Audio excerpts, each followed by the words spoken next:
There's that. 안녕하세요 여러분. I'm a Valentine이라고 합니다. What is up everybody? I'm a Valentine here. Welcome back to my channel. So I am in DC, which has nothing to do with what I'm about to talk about, but I'm here.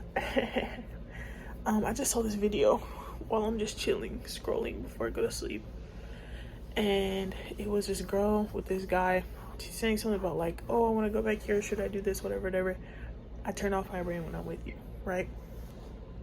And he was just like so unmoved. He was like, okay, didn't give a shit, right? Which, whatever, that's their relationship. I don't know what they got going on, it's not my business. But this girl's a beautiful girl. This guy, young dude, whatever, handsome guy. You can tell that he's got some motion, as they say. But it was just, it reminded me of back when I used to take a lot of advice. I used to be super into like those femininity channels, and they would talk about how, you know, you need to let the man lead, let him lead, and men are leaders, they're natural leaders, and all of those kinds of things. And I really ate that shit up. I ate that shit alive. Okay, I loved, like, I think because of like my style, which I'll just put it like that. If you can read between the lines, you can read between the lines. It excited me to think like, oh, having someone else lead, like, wow, that sounds lovely, wonderful. That works for me. But the thing is that several things to it, which is why I make this video. One, he's not the right one to lead you. Two, this nigga is not going anywhere. He doesn't have a fucking plan. Okay? 3, you know where you want to go. 4, take accountability on your life. 5, you are intelligent. 6, you are capable. 7, you are worthy. Like, you are worthy. Okay, let's go back and let's break it down. I can't remember whatever the first one I said, but I'll just start here. These men, the way that men are raised, they're raised to where a lot of times, you know, decision making happens from their mothers, but they don't see it in that way. So when it comes to like what to wear, what time you're allowed to go out and come back, a lot of the active parenting, the active in the moment decision making. Hey mom, can I go outside and play with my friends? Yes, you can. Hey mom, like, can I have $20 to go to the store? No, you can't. The active, like, in the moment decision making is oftentimes a mother.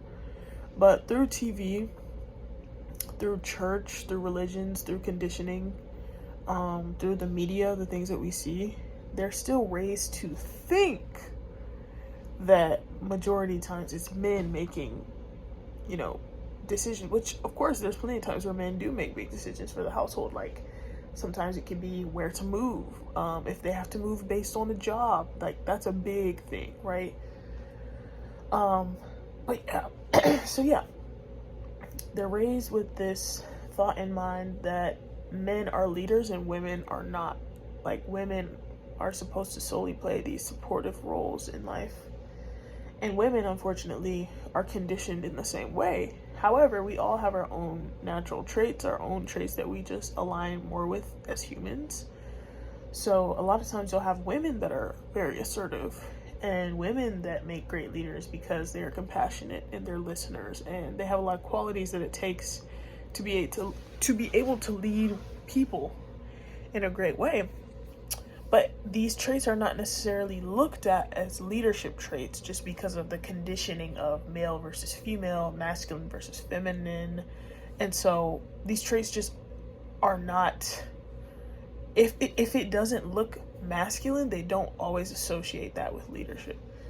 So, for example, you might be the friend in a friend group who is always putting together plans for when to go out, who's gonna go, how much everybody needs to bring, what colors everyone's gonna bring, are we coordinated, what time to be there. You're, you know, planning back and forth, all the plans.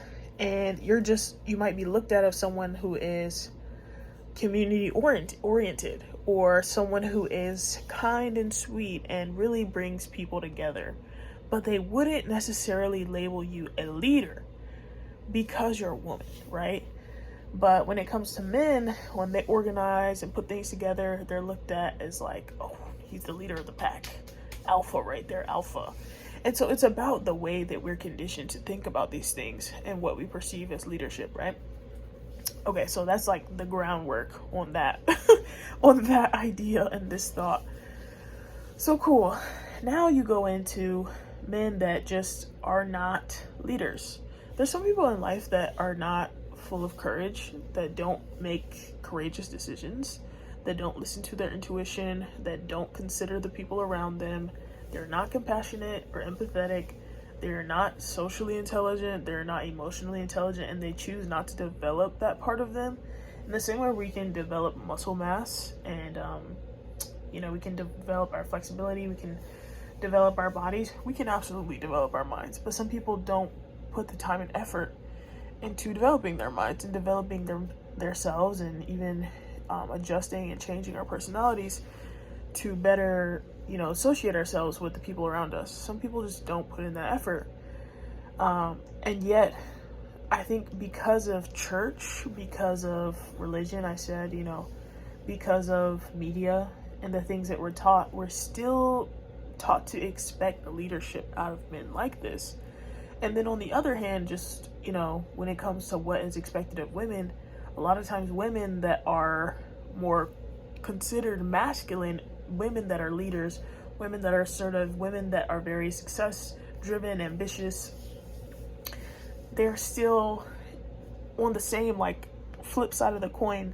These women are still expected to be submissive, still expected to play supporting roles in a man's life, despite that they both have these very opposite qualities, right? Okay, so cool, that's that, right? Now let's go into something a little bit more specific, right?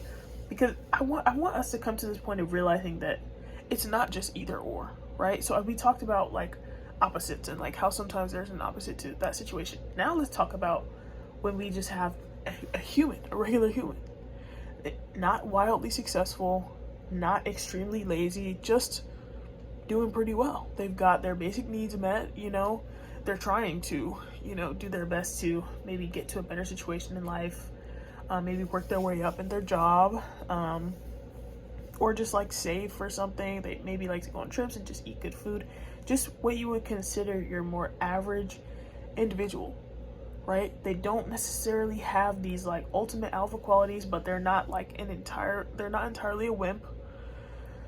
And then think about your average woman, your average male, whatever. Cool. So you might have someone that would have some leadership traits and some that might not, and that would go for both the man and the woman. You might have someone that does have some supportive role traits and some that might not. And again, that goes for man and woman. So when you have these people come together and meet each other, and they're conditioned to only look for this very specific set of the same traits, right? In every single person that you meet, even though they themselves don't meet all of those traits within their assigned gender, which would be male or female. There might be a woman that's a really great cook, but she's not good with kids. And there might be a man that's what do men do well again? What are men supposed to do well again? You might have a man that's let's say he's a really great fighter, but he doesn't care about other people's well-being. You have these two people meet, and some of the things line up, some of the boxes are checking, but a lot of the very big boxes are not being filled. You see what I'm saying? We're not able to find ways to counterbalance each other very well, especially while we're just holding up these same boxes to each other. Now, what society could do is allow these boxes to just kind of disappear. You as a person is what matters, right? What qualities are you bringing to the table that we love to talk about the table? And someone might bring some qualities hey, I'm very assertive when I'm out at restaurants are really good about making sure that my food is correct, and I will always make sure that once we go out that the food is taken care of. And then you might have someone else that's like, hey, like, I am really good at laundry. Like, I'm really good at doing laundry. I have like a method, and it's really efficient. The clothes come out wrinkle free every single time, and I actually enjoy doing it.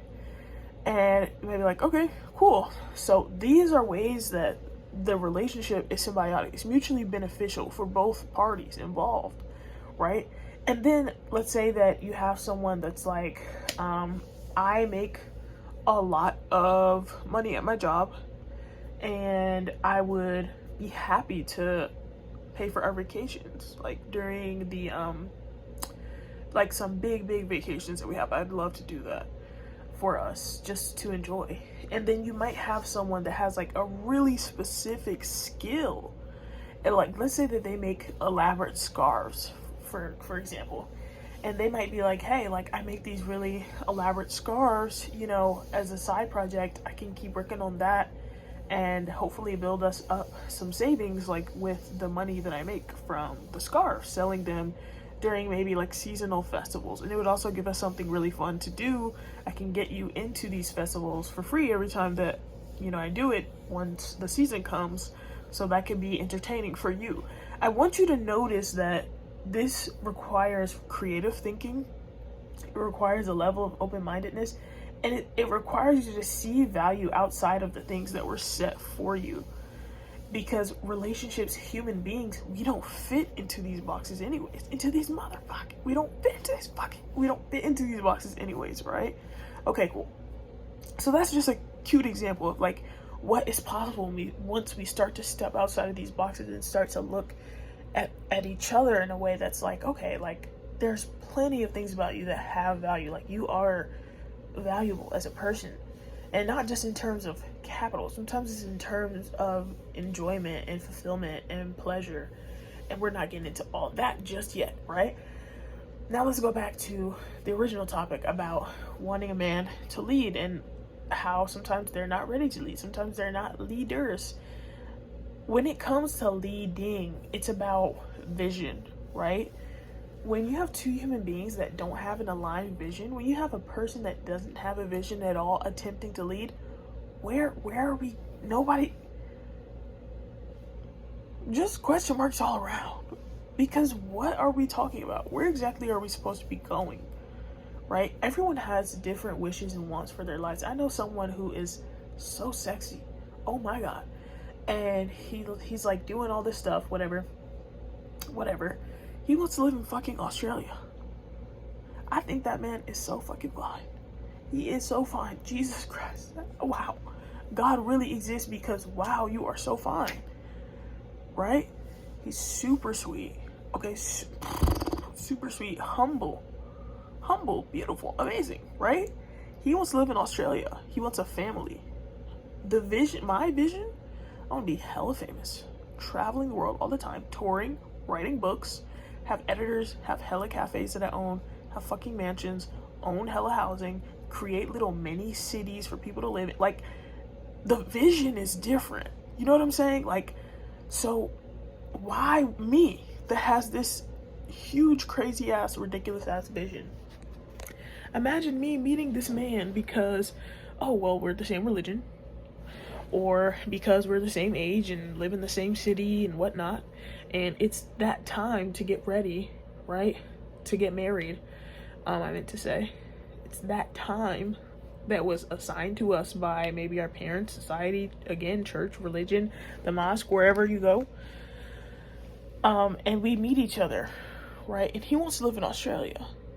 The lifestyle that I'm working for, the lifestyle that I'm after. Imagine me telling myself that, yeah, well, at least he's Christian, so I guess I'll let him lead. What about the cafes? What about the people that I'm supposed to inspire? What about the miniature cities? What about the affordable housing? What about the mansions, bro? What about all that? Oh, well, I guess I just gotta let him lead. Lead us where? To Australia? I can go there on my own. I'm gonna go there on my own. I said I'm gonna travel around wherever I want. Tours, writing books. Like, what about that? What about that? So why am I letting someone lead me somewhere that I don't want to go? I want you to just see, like, I think that this is super important. Like, and as I say it, I realize even more the importance of it, because young women need to see videos like this. Like, young women need to see perspectives like this. I needed this, and I didn't even know that, but I did. And so we still do. And thankfully at that time, like, I didn't even, it just wasn't clocking to me. The desperation, and like, there's a lot to it for sure. But thankfully I didn't end up in any kind of situation with a man. Like, thank God I didn't end up married or like in some sort of serious situation at that time. Because just knowing what I know now, it's a fucking trap. Why would I imagine me squashing that vision? Imagine, because did I mention wanting a family? No, that's not what I want right now. I want so much more. But his vision is beautiful too. That's a sexy ass man. You know what I'm saying? Like, his vision's beautiful. It's amazing, and he should absolutely go for that. And if he finds a young lady that wants to live in Australia and wants a family, like, bazillion power to them, because that's right. And at least he has a vision to lead someone to anyways, right? But it's the situation has to be right. And again, he has a vision.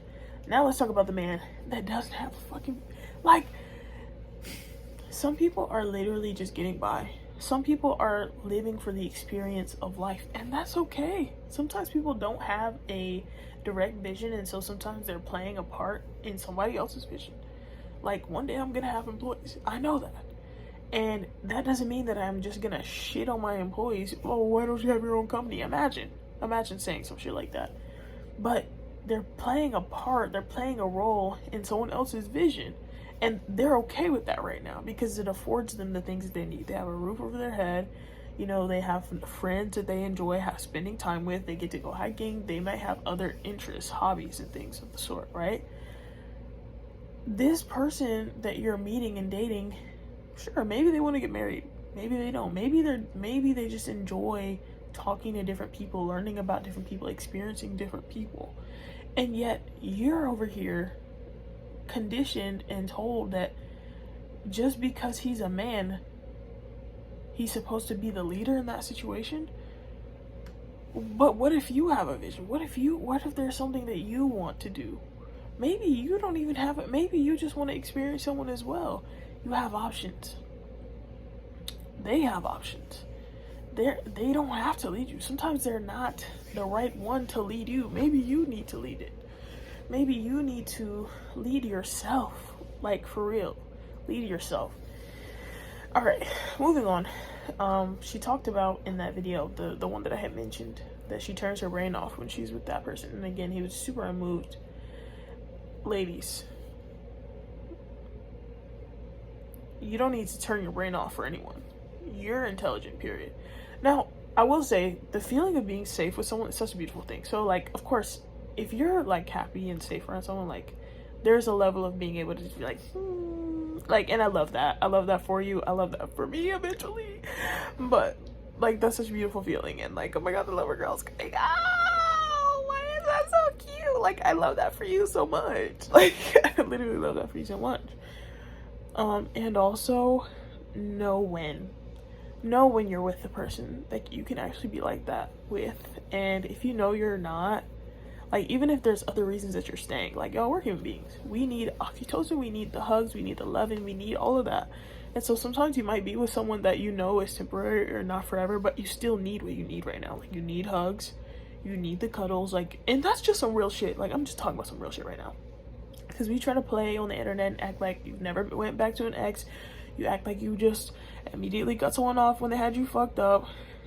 It's hard because we do need each other as humans, like, even just on a physical level. Like, we have needs. Yeah, we really like needs, okay? Just being so real with you. But still, like, know what you're dealing with and be real with yourself and know that, like, hey, that man, he's not, you know what I'm saying? Like, he's not the one to turn your brain off around. You need to stay aware. Like, know the type of man or human that you're with and around. Like, keep that brain on when they're not the right one. And if they show you that they're not, believe that. I hope that I touched on other points. Yeah, I'm really excited to move to DC, y'all. I'm super excited. I just have to figure out some stuff on my job. Let's hope that it goes really well tomorrow. Let's hope that they want to give me so much money so that I can just work one job and like be in film school and like go to all the cafes and like fucking enjoy my life. Like, it's gonna be so fucking lit. Whew, I can't wait. All right, I love y'all. Thank y'all so much for watching. Definitely subscribe. I'll see you in the next video. Bye.